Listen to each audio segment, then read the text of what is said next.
cho'rishga kelganda keyin haligi temir kuvimiz bo'ladi.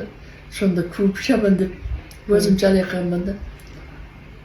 Bir cho'g'im yo bahor payti. Bir cho'g'im issiq suvda solganman.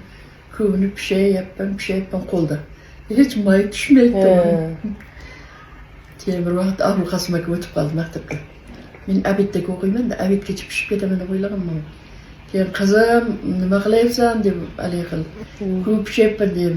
Uning dovushi boshqacha, u issiq tushib qolibdi. Kuvin qo'y uni maktabdan keyin pishasan deydi. Shu'sa olib borasam qo'ylarga oxirga o'darib kelganman may bilan. O'darib kelganman, keyin kuvlarni yuvib maktabga ketganman abitdagi. Qo'l kubiga mana bunaqa pishadigan. Temir kuv bo'lganda. Keyin Abul Qasim aka nima deydi? Haligi deydi. Qizim, maying tushdimi? Issiqdan bilan may berasanmi deydi. Keyin yo'q, qo'ylarga ayronni berib qo'ydim dedim. Mayni nima qilding? May bilan berdim. Desam, voy ahmoq qizim, qancha 1 kilo may tushadi undan deydi. Keyin shundan keyin issiq suv solmaydigan bo'ldim-da. Issiq suv solsam darrov tushib qoladi deb o'ylaganman-da. Erta pishganman, kichkina bo'lganman, qo'lim og'rib ketganda.